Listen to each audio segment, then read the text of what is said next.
There comes a moment in your life when something inside you quietly dies. Not your heart, not your hope, but the version of you that cared too deeply, tried too hard, and expected too much from people who never deserved you. You stop explaining yourself. You stop justifying your pain to those who were never listening in the first place. You stop expecting others to treat you the way you treat them, and you finally see the truth.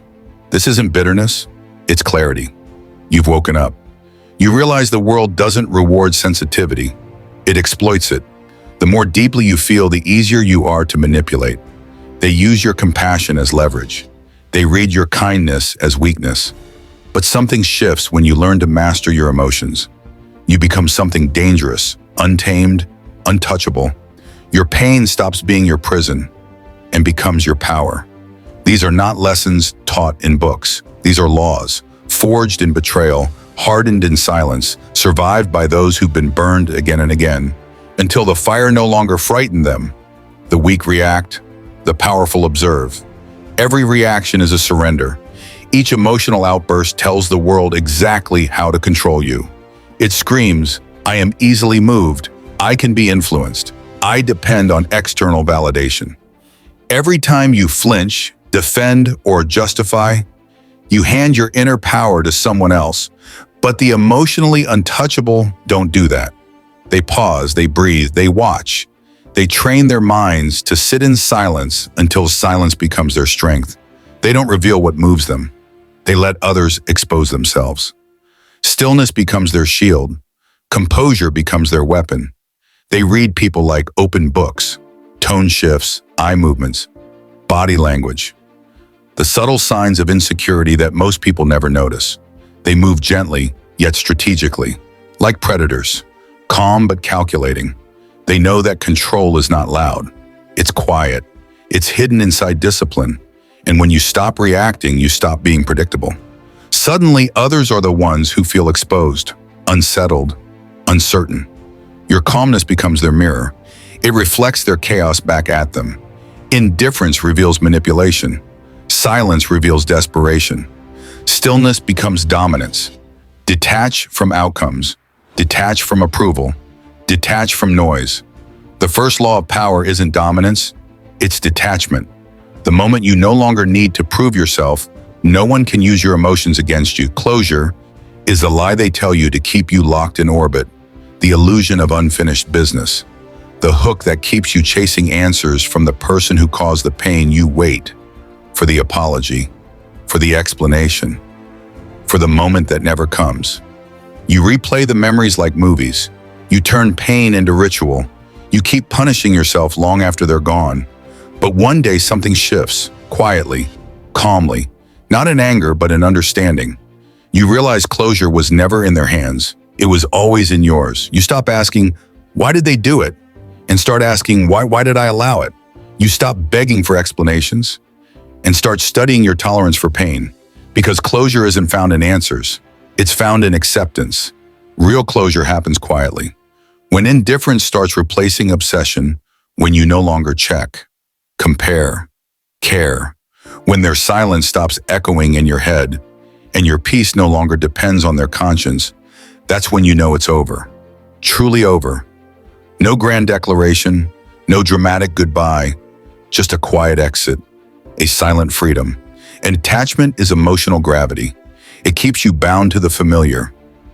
Even when the familiar is suffocating you, you confuse chaos with chemistry, pain with passion. You chase the same patterns that broke you because pain was your first language of love. But attachment is not love. It is dependency disguised as affection. You keep resurrecting what keeps burying you because it's familiar. But alignment is truth. It doesn't require shrinking yourself. It doesn't demand you apologize for existing. It simply fits because it's headed the same direction as you. When you choose alignment, you start asking better questions. Not, why won't they love me right? But why do I accept love that hurts me? You stop mistaking loyalty for self-betrayal. You stop needing chaos to feel alive. You learn that alignment is calm, mutual, respectful. It doesn't pull you down. It lifts you without asking you to bleed. What aligns stays. What doesn't fades without force, without fight. Those who master alignment walk away silently because peace is more powerful than attachment. Ever was. Empathy is light, but light attracts everything, including moths and parasites. The wrong people will always confuse your compassion with compliance. They will cry to avoid accountability. They will weaponize their pain until your guilt becomes their control. You'll call it kindness. They'll call it opportunity. They don't want healing, they want hosts. So you learn emotional precision. You stop rescuing those who refuse to swim. You learn to feel deeply without losing yourself. You learn that love without boundaries becomes self-erasure. Protecting your empathy does not make you cold. It makes you controlled. You still care, but not carelessly. You give, but not at the cost of your peace. Empathy without discipline becomes self-destruction disguised as virtue. And yes, when you finally draw that boundary, the world calls you distant, cold, ruthless. They're wrong. What happened is simple. Your self-respect finally grew louder than your guilt.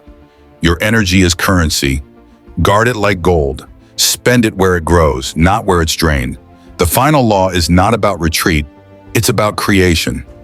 When you've been drained enough times, you learn that power doesn't come from being wanted. It comes from being whole.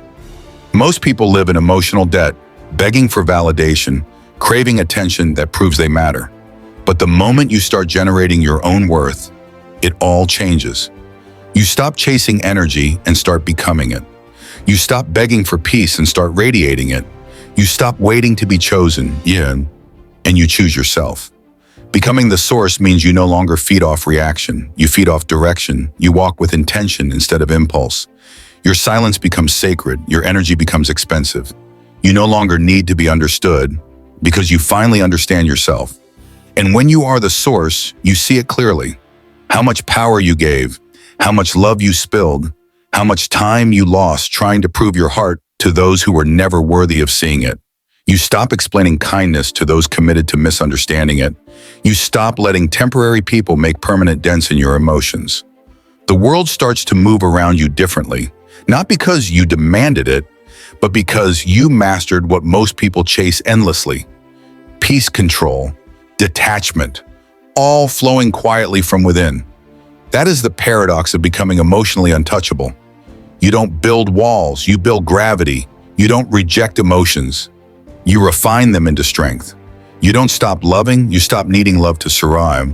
And once you become the source, everything external loses the power to break you.